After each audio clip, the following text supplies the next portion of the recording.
Welcome to money management channel. Banking செக்டரோட results எல்லாம் இப்போ தான் ரீசெண்டாக கம்ப்ளீட் ஆயிருக்கு.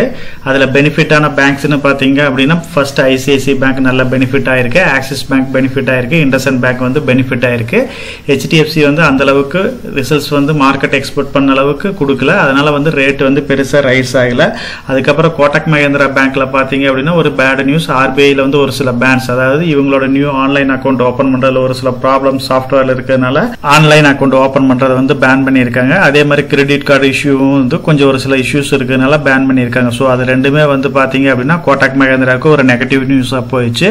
அதனால பார்த்தீங்க அப்படின்னா கோட்டக் மஹேந்திரா வந்து ஒரு நல்ல கரெக்ஷனாக பார்த்துருக்கு. நியர்லி வந்து ஒரு 15% பக்கமாக அதோட ஆல் டைம் ஹையிலிருந்து கரெக்ஷனை பார்த்துருக்கு. கோட்டக் மஹேந்திராங்கிறது வந்து ஒரு எக்ஸலண்டான பேங்க். அதாவது 2005 அந்த டைமில் 30 ரூபாய்ன்ற ரேட்டில் இருந்து 2100 ரூபா வரைக்கும் போயிட்டு இப்போ வந்து ஒரு 15% பக்கமாக கரெக்ஷன் ஆகி 1600 ரூபா சம்திங்கில் வந்து ட்ரேட் ஆகிட்டு இருக்கு. ஸோ இது வந்து எக்ஸலண்டான ஒரு ஆப்பர்ச்சுனிட்டி. அதாவது லாங் டர்ம் இன்வெஸ்டராக வரணும் அப்படின்னா, அதாவது 5 to 10 இயர்ஸ் நீங்கள் மார்க்கெட்டில் இன்வெஸ்ட் பண்ணுறீங்க அப்படின்னா டெஃபினட்டாக வந்து இந்த ஆப்பர்ச்சுனிட்டியை வந்து மிஸ் பண்ணிடக்கூடாது. கோட்டக் மஹேந்திரா பேங்க் வந்து வெறும் பேங்கிங் செக்டர் மட்டும் இல்லாமல் கோட்டக் மஹேந்திரா ஜெனரல் இன்சூரன்ஸ் அதில் வந்து இன்க்ளூட் ஆயிருக்கு, கோட்டக் லைஃப் இன்சூரன்ஸ் இன்க்ளூட் ஆயிருக்கு, கோட்டக் மஹேந்திரா ஏஎம்சி இன்க்ளூட் ஆயிருக்கு, கோட்டக் செக்யூரிட்டிஸ் வந்து இன்க்ளூட் ஆயிருக்கு, கோட்டக் மஹேந்திரா பிரைம் வந்து இன்க்ளூட் ஆயிருக்கு. இது எல்லாமே கம்பைன் பண்ணது தான் கோட்டக் மஹேந்திரா பேங்க் ஷேரில் வந்து இவ்வளோ சப்சிடரி கம்பெனிஸ் இருக்கு. இது எல்லாமே வந்து நல்லா பர்ஃபார்ம் பண்ணிட்டு இருக்கு. கூடிய சீக்கிரம் இந்த பேங்க்ல வந்து இதெல்லாம் இண்டிவிஜுவலா க்ரோ ஆச்சு அப்படின்னா இதுல இருந்து டிமெர்ஜ் ஆகிறதுக்கு நிறைய ஆப்பர்ச்சுனிட்டிஸ் இருக்கு. ஸோ கோட்டக் மஹேந்திராங்கிறது ஒரு ஸ்ட்ராங்கான ப்ரொமோட்டர் கீழே இருக்கிற பேங்க். உதய் கோட்டக் வந்து இதுல வந்து மெயின் பிளேயரா இருக்காரு. ஸோ அதனால வந்து இந்த ஃபால் எல்லாம் வந்து ஒரு டெம்பரவரியான ஃபால் தான். ஃபியூச்சர்ல வந்து நல்ல பெனிஃபிட்டை கொடுக்கக்கூடிய பேங்க், லாங் டேர்ம்ல எக்ஸலண்டான ரிசல்ட்ஸை வந்து கொடுக்கக்கூடியது தான். 30 ரூபாயிலிருந்து 2005 30 ரூபாயில இருந்த பேங்க் வந்து இப்போ 2100 ரூபா வரைக்கும் போய் ஒரு மல்டி பேக்கர் ஸ்டாக்காக தான் இது வந்து எல்லாத்துக்கும் ரிட்டர்னாக கொடுத்துருக்கு. ஸோ அதனால லாங் டேர்ம் பாயிண்ட் ஆஃப் வியூவில் நல்ல ஒரு ரிசல்ட்ஸை கொடுக்கக்கூடிய பேங்க். நம்ம சேனல்லையே பார்த்தீங்க அப்படின்னா ஒரு போர்ட்ஃபோலியோ எப்படி உருவாக்குறது, ஒரு போர்ட்ஃபோலியோவில் எவ்வளோ ஸ்டாக்ஸ் இருக்கணும், ஒரு 1 crore போர்ட்ஃபோலியோ எப்படி உருவாக்குறது, ஒரு லாங் டைம் இன்வெஸ்ட்மெண்ட் போர்ட்ஃபோலியோ எப்படி உருவாக்குறது, ஒரு ஸ்டாக்ல எவ்வளவு இன்வெஸ்ட் பண்ணணும், ஒரு போர்ட்ஃபோலியோவில் ஒரு ஸ்டாக் ஐடென்டிஃபை பண்ணுறதுக்கு முன்னாடி என்னென்ன பேராமீட்டர்ஸ் எல்லாம் செக் பண்ணணும், இதை பற்றி நம்ம கம்ப்ளீட்டாக அனலைஸ் பண்ணிட்டு இருக்கிறோம். 1 crore டார்கெட்டாக வச்சு நமக்கு ஒரு போர்ட்ஃபோலியோவை வந்து ட்ரை பண்ணி கிரியேட் பண்ணிட்டு இருக்கோம். அதுக்கு சம்பந்தமா வந்து நிறைய ஸ்டாக்ஸை வந்து ஐடென்டிஃபை பண்ணிட்டு இருக்கிறோம். ஸோ செக்டர் வைஸ் வந்து நிறைய ஸ்டாக்ஸ் வந்து ஐடென்டிஃபை பண்ணிட்டு இருக்கிறோம். அந்த வகையில் பார்த்தீங்க அப்படின்னா ஆட்டோ செக்டர்ல வந்து Tata Motors, Bajaj auto, Hero Motor Corp இது எல்லாமே வந்து டீட்டெயிலாக அனலைஸ் பண்ணியிருக்கோம். பேங்கிங்கை பொறுத்த வரைக்கும் HDFC bank, ICICI bank, Kotak Mahindra bank இதை வந்து டீட்டெயிலாக அனலைஸ் பண்ணியிருக்கோம். கோட்டக் மஹேந்திரா வந்து இன்னைக்கு பார்க்குறோம். இன்ஜினியரிங்கை பொறுத்த வரைக்கும் எல்என்டி வந்து டீட்டெயிலாக அனலைஸ் பண்ணியிருக்கோம். எஃப்எம்சிஜியை பொறுத்த வரைக்கும் ITC, HUL, Tata consumer, Nestle India இதை பற்றி டீட்டெயிலாக அனலைஸ் பண்ணியிருக்கோம். ஐடி செக்டரை பொறுத்த வரைக்கும் Infosys, Wipro, TCS, Tech Mahindra, HCL, LTI, Mindtree, அதாவது லாஸ்ட் 1 இயருக்கு முன்னாடி ஐடி ஸ்டாக்ஸ் எல்லாம் வந்து நல்ல ஒரு அட்ராக்டிவான ப்ரைஸில் கிடச்சிச்சு. அந்த டைமில் வந்து இந்த ஸ்டாக்ஸ் எல்லாமே நம்ம வந்து பை பண்ணோம். இப்போ வந்து எக்ஸலண்டான ஒரு ரிசல்ட்ஸையும் கொடுத்துருக்கு. ஜுவல்லரியை பொறுத்த வரைக்கும் டைட்டன் வந்து நம்ம வந்து செக் பண்ணியிருக்கிறோம். மெட்டலை பொறுத்த வரைக்கும் டாடா ஸ்டீல் வந்து நம்ம டீட்டெயிலாக அனலைஸ் பண்ணியிருக்கிறோம். பெயிண்டை பொறுத்த வரைக்கும் ஏஷியன் பெயிண்ட் வந்து நம்ம அனலைஸ் பண்ணியிருக்கோம். ஃபார்மாவை பொறுத்த வரைக்கும் டாக்டர் ரெட்டிஸும் சன் ஃபார்மாவும் நம்ம அனலைஸ் பண்ணியிருக்கோம். ரிஃபைனரிஸை பொறுத்த வரைக்கும் ரிலையன்ஸ் ஐடென்டிஃபை பண்ணியிருக்கோம். ஸோ இன்னுமே நம்ம வந்து நம்ம சீரீஸில் வந்து பார்த்தீங்க அப்படின்னா ஒரு சில ஸ்டாக்ஸும் ஒரு சில செக்டர்ஸை ஐடென்டிஃபை பண்ண போகிறோம். இன்னைக்கு வந்து நான் கரெக்டான ஆப்பர்ச்சுனிட்டி கொடுத்துருக்கிற கோட்டக் மஹேந்திராவை பற்றி டீட்டெயிலாக வந்து டிஸ்கஸ் பண்ண போகிறோம். ஒரு போர்ட்ஃபோலியோ வந்து நம்ம கிரியேட் பண்ணுறதுக்கு முன்னாடி அதில் ஒரு சில பேராமீட்டர்ஸ் வந்து நம்ம டெஃபினட்டாக வந்து செக் பண்ணியிருக்கணும். அதாவது செக்டர் அலோகேஷன்ஸ் வந்து கண்டிப்பாக இருக்கணும். செக்டர் அலோகேஷன் பார்த்தீங்க அப்படின்னா இப்போ நம்ம டிஃப்ரெண்ட் செக்டர்ஸ் வந்து ஐடென்டிஃபை பண்ணியிருக்கோம். Auto, banking, engineering, FMCG, IT, jewellery, metal, paint, pharma, refineries இந்த மாதிரி வந்து டிஃப்ரெண்ட் செக்டர்ஸ் வந்து ஐடென்டிஃபை பண்ணணும். நம்மளோட இன்வெஸ்ட்மெண்ட் பேஸ்கெட்டை பொறுத்த வரைக்கும் ஒரு 20 to 30 ஸ்டாக்ஸ் இருக்கிற மாதிரி நம்ம செலக்ட் பண்ணிக்கணும். அது முடிஞ்ச வரைக்கும் ஆப்பர்ச்சுனிட்டி கிடைக்கிறப்ப லம்சம் மோடில் இன்வெஸ்ட் பண்ணலாம். ஒரு சில ஸ்ட்ராங்கான ஸ்டாக்ஸில் வந்து எஸ்ஐபி மோடில் கூட இன்வெஸ்ட் பண்ணலாம். முடிஞ்ச வரைக்கும் நிஃப்டி 50ல வந்து ஒரு 80% இன்வெஸ்ட் பண்ணுங்க. அதர் ஸ்டாக்ஸில் வந்து ஒரு 20% இன்வெஸ்ட் பண்ணுங்க. டெஃபினட்டா வந்து போர்ட்ஃபோலியோ மேனேஜ்மெண்ட் இருக்கணும். எந்த ஒரு காரணத்தை கொண்டு ஒரு சிங்கிள் ஸ்டாக்ல வந்து 10%க்கு மேல இன்வெஸ்ட்மெண்ட் அமௌண்ட் போகாத மாதிரி பார்த்துக்கணும். வேல்யூ இன்வெஸ்டிங் வந்து பண்ணணும். அதாவது ஆப்பர்ச்சுனிட்டி கிடைக்கிறப்ப எப்படி லாஸ்ட் 1 இயருக்கு முன்னாடி ஐடி செக்டர்ல நம்ம இன்வெஸ்ட் பண்ணமோ அந்த மாதிரி ஆப்பர்ச்சுனிட்டி கிடைக்கிறப்ப வந்து கரெக்டான ஸ்டாக்ல இன்வெஸ்ட் பண்ணி நல்ல பெனிஃபிட் அச்சீவ் பண்ண முடியும். எஸ்ஐபிலையும் நம்ம இன்வெஸ்ட் பண்ணலாம். ஆப்பர்ச்சுனிட்டி கிடைச்சிச்சு அப்படின்னா லம்சமோலையும் நம்ம இன்வெஸ்ட் பண்ணலாம். இன்னைக்கு இந்த வீடியோல நம்ம வந்து கோட்டக் மஹேந்திரா பேங்கோட ஓவர் வியூ பார்த்துட்டு எதனால இந்த ஸ்டாக்கை வந்து நம்ம செலக்ட் பண்ணியிருக்கிறோம், இதோட ஷேர் ஹோல்டிங் பேட்டர்ன் எப்படி இருக்கு, ஃபண்டமெண்டல் அனாலிசிஸ் எப்படி இருக்கு, டெக்னிக்கல் அனாலிசிஸ் எப்படி இருக்கு, என்னோட இன்வெஸ்ட்மெண்ட் போர்ட்ஃபோலியோல நான் எப்ப இருந்து இதை வந்து ஹோல்ட் பண்ணிட்டு இருக்கிறேன், இதுக்கு காம்படிட்டரா இருக்கிற அதர் பேங்கிங் ஸ்டாக்ஸ் என்னன்னா, இதோட அட்வான்டேஜஸ் என்ன, டிஸ்அட்வான்டேஜஸ் என்னங்கிறத வந்து கம்ப்ளீட்டா அனலைஸ் பண்ண போறோம். ஓவர் வியூவை பொறுத்த வரைக்கும் பாத்தீங்க அப்படின்னா கோட்டாக் மகேந்திரா வந்து ஒரு ஸ்ட்ராங்கான ப்ரொமோட்டர் கீழே இருக்கிற பேங்க் தான். உதய் கோட்டாக் வந்து இது வந்து இந்த பேங்க் வந்து கிரியேட் பண்ணாரு. ஸோ ஸ்ட்ராங்கான கம்பெனியா இருக்கு. இது வந்து ஒரு பப்ளிக் லிமிடெடா இருக்கு. பேங்கிங் செக்டரை பொறுத்த வரைக்கும் இது எப்பயுமே வந்து கொஞ்சம் ஹையர் வேல்யூஷன்ல தான் ட்ரேட் ஆகிட்டு இருக்கும். எப்பயுமே HDFC ஆகட்டும், ICICI இதை விட வந்து பாத்தீங்க அப்படின்னா PE கொஞ்சம் காஸ்ட்லியா தான் ட்ரேட் ஆகிட்டு இருக்கும். அது above 20க்கு மேல தான் இருக்கும். இப்போ இந்த RBIல வந்த ரெஸ்ட்ரிக்ஷனால தான் வந்து இப்போ below 20 கீழே இந்த ஸ்டாக் ட்ரேட் ஆகிட்டு இருக்கு. அதனால வந்து லாங் டேர்முக்கு இது வந்து இப்போ ஒரு நல்ல ஒரு ஆப்பர்ச்சுனிட்டியை கொடுத்துருக்கு. இவங்களோட மெயின் இண்டஸ்ட்ரின்னு பாத்தீங்க அப்படின்னா ஃபினான்சியல் சர்வீசஸ் தான் மெயின் இண்டஸ்ட்ரியா இருக்கு. இந்த பேங்க் வந்து 1985ல ஸ்டார்ட் பண்ணாங்க. 39 வருஷத்துக்கு மேல இது ரன் ஆயிட்டு இருக்கு.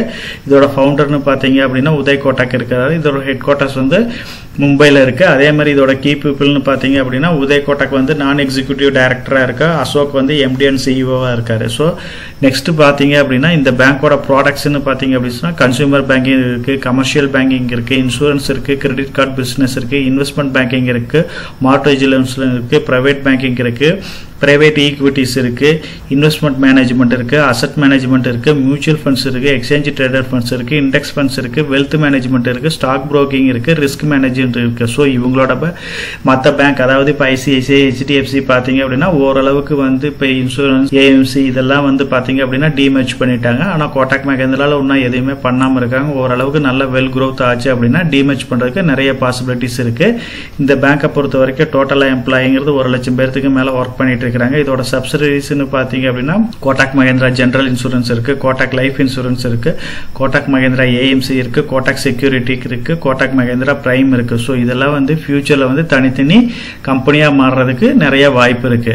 இந்த ஸ்டாக்கை நம்ம ஐடென்டிஃபை பண்றதுக்கு மெயினான ரீசன் பாத்தீங்க அப்படின்னா இது Nifty 50ல வந்து லிஸ்ட் ஆயிருக்கு. மியூச்சுவல் ஃபண்ட் ஹோல்டிங்ல பாத்தீங்க அப்படின்னா மோஸ்ட் பாப்புலர் ஸ்டாக்ஸா இருக்கு. அது இல்லாம டாப் 100 கம்பெனில வந்து இது லிஸ்ட் ஆயிருக்கு. அதே மாதிரி இந்த கம்பெனி வந்து மார்க்கெட் கேபிட்டலைசேஷன் வைஸ் பாத்தீங்க அப்படின்னா லிஸ்டட் கம்பெனிஸ்ல டாப் 100க்குள்ள லிஸ்ட் ஆயிருக்கு. Nifty 50ல பொறுத்த வரைக்கும் இது வந்து ஃபினான்சியல் சர்வீசஸ்ல வந்து பிளேஸ் ஆயிருக்கு. ஸோ Nifty 50யோட வெயிட்டேஜ் பொறுத்த வரைக்கும் ஃபினான்சியல் சர்வீசஸ் வந்து 33% இருக்கு, IT வந்து ஒரு 13% இருக்கு, ஆயில் அண்ட் கன்சூமர் ஃபியூவல்ஸ் ஒரு 13% இருக்கு, ஆட்டோமொபைல் வந்து ஒரு 7% இருக்கு, கன்ஸ்ட்ரக்ஷன் ஒரு 4% இருக்கு, மெட்டல் அண்ட் மைனிங் ஒரு 4% இருக்கு, ஃபாஸ்ட் கன்சூமர் கூட்ஸ் வந்து ஒரு 8% இருக்கு, ஹெல்த் கேர் வந்து ஒரு 4.4% இருக்கு, டெலிகம்யூனிகேஷன் வந்து 3.25 இருக்கு, கன்சூமர் டியூரபிள்ஸ் வந்து 2.92%, பவர் 2.9 இருக்கு, சர்வீசஸ் வந்து 1% இருக்கு, கன்ஸ்ட்ரக்ஷன் மெட்டீரியல்ஸ் வந்து ஒரு 2% இருக்கு. ஸோ நிஃப்டி வெயிட்டேஜ்லேயே வந்து ஜாஸ்தி இருக்கிறதுன்னு பார்த்தீங்க அப்படின்னா ஃபினான்ஷியல் சர்வீசஸ் தான் ஜாஸ்தி இருக்கு. அந்த ஃபினான்ஷியல் சர்வீசஸை பொறுத்த வரைக்கும்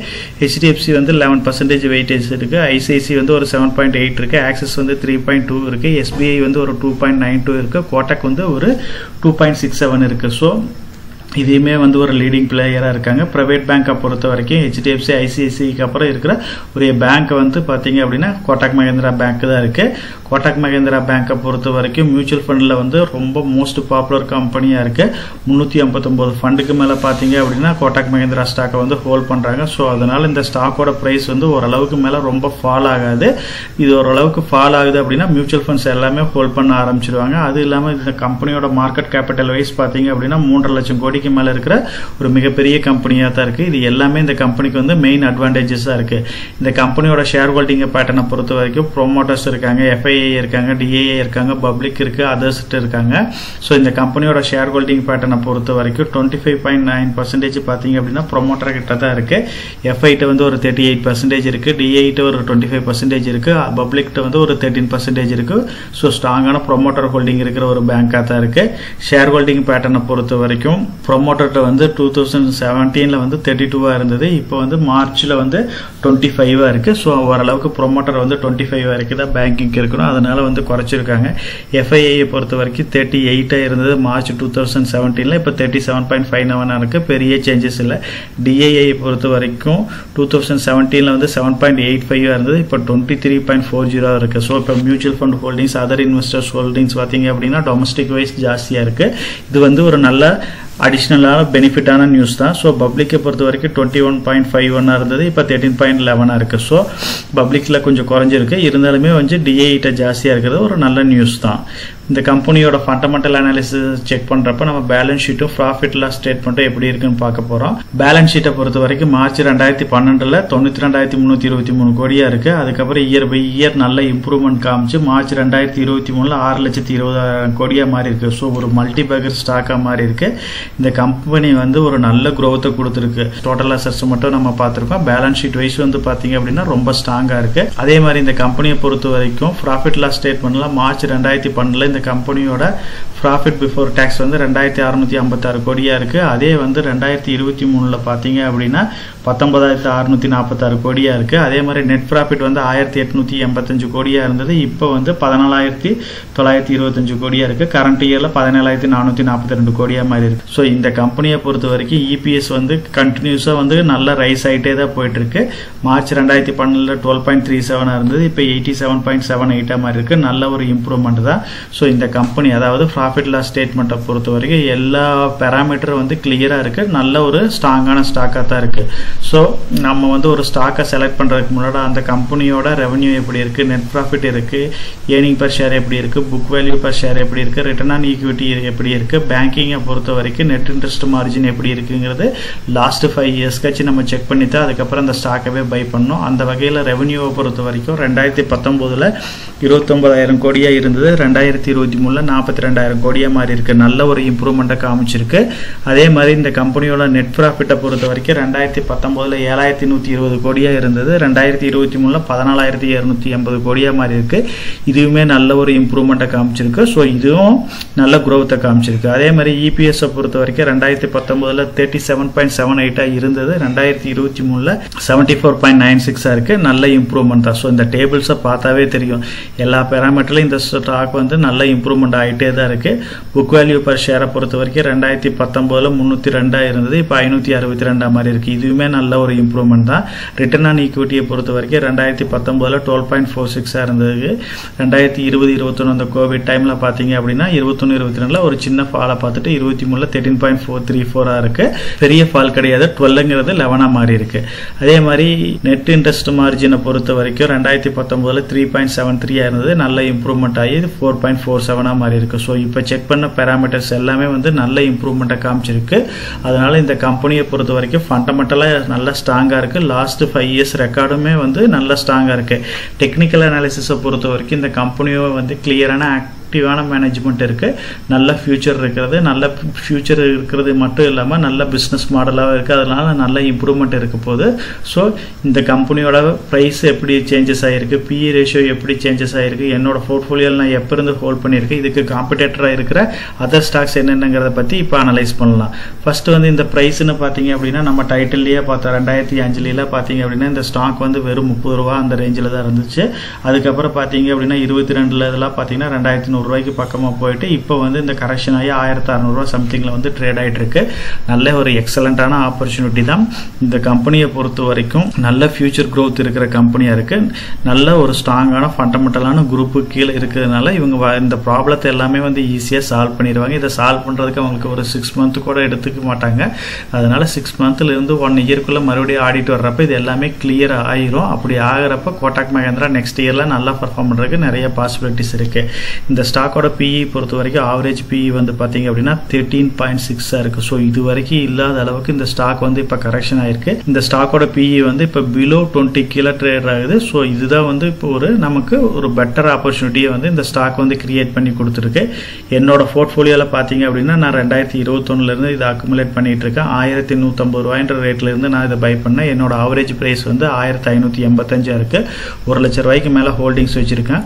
டெஃபினட்டா வந்து 1,600 ரூபாய்க்கு கீழே இந்த ஸ்டாக் போகுது அப்படின்னா நம்ம வந்து இதை பை பண்ணுறதுக்கு ஸ்டார்ட் பண்ணிடலாம். இப்போ சப்போஸ் கோட்டாக் மஹேந்திரா பேங்க் உங்களோட போர்ட்ஃபோலியோவில் இல்லை அப்படின்னா உங்கள்கிட்ட இருக்கிற அமௌண்ட்டை வந்து 4 ஸ்ப்ளிட் பண்ணிக்கோங்க. ஒரு போர்ஷனை இப்போ இன்வெஸ்ட் பண்ணுங்க, மறுபடியும் ஒரு 5 to 10% கரெக்ஷன் ஆகுது அப்படின்னா இன்னொரு போர்ஷனை இன்வெஸ்ட் பண்ணுங்க. அந்த மாதிரி போர்ஷன் பை போர்ஷனாக இன்வெஸ்ட் பண்ணிட்டு வந்தீங்க அப்படின்னா உங்களோட ப்ரைஸ் வந்து ஆவரேஜ் ஆகும். ஸோ நல்ல ஒரு வெல்த்தை வந்து நீங்கள் 5 to 10 yearsல வந்து கிரியேட் பண்ண முடியும். இதெல்லாம் வந்து டெஃபினட்டாக பேங்கிங் செக்டரை பொறுத்த வரைக்கும் தவிர்க்க முடியாத ஒரு ஸ்டாக்காக தான் இருக்கு.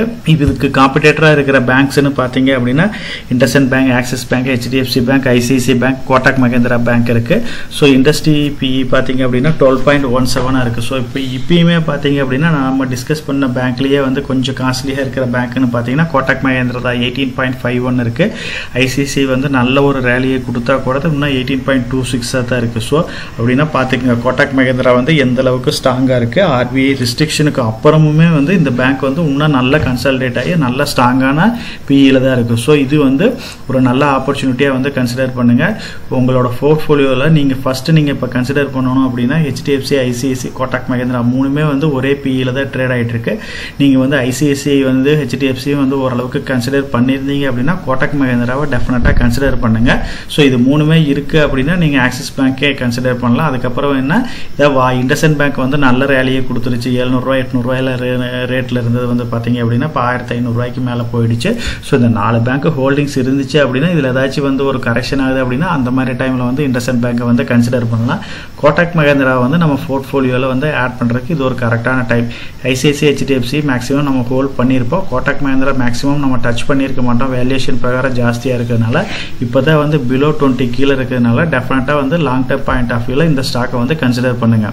இந்த ஸ்டாக்கை பொறுத்த வரைக்கும் இதுக்கும் ஒரு சில அட்வான்டேஜஸ் இருக்கு, டிஸ்அட்வான்டேஜஸ் இருக்கு.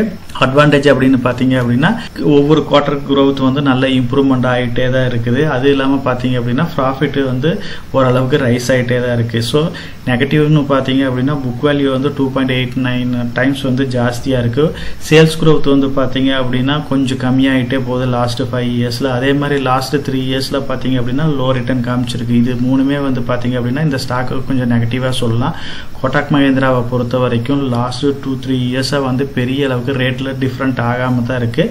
ரேட் வந்து பார்த்தீங்க அப்படின்னா கன்சாலிடேட் ஆகி நியூட்ரலாக தான் ட்ரேட் ஆகிட்டு இருக்கு. ஒரு குறிப்பிட்ட வருஷம் இந்த ப்ராப்ளம் எல்லாம் சால்வ் ஆகி இந்த கம்பெனி வந்து நல்ல பாசிட்டிவ் ரிசல்ட்ஸை கொடுத்துச்சு அப்படின்னா ஒரு நல்ல ரேலி வர்றதுக்கு பாசிபிலிட்டி நிறைய இருக்குது. அதனால லாங் டேர்ம் பாயிண்ட் ஆஃப் வியூவில் டெஃபினட்டாக வந்து கோட்டாக் மஹேந்திராவை கன்சிடர் பண்ணுறதை பற்றி நீங்கள் யோசிங்க. நம்ம சேனலை பொறுத்த வரைக்கும் நம்ம சேனலை வந்து சப்ஸ்கிரைப் பண்ணிட்டு ஒரு 46% பார்க்குறாங்க. சப்ஸ்கிரைப் பண்ணாமல் ஒரு 54% பார்த்துட்டு இருக்கிறாங்க. சப்ஸ்கிரைப் பண்ணாத ஃப்ரெண்ட்ஸ் நம்ம சேனலையும் வந்து சப்ஸ்கிரைப் பண்ணி சப்போர்ட் பண்ணுங்க.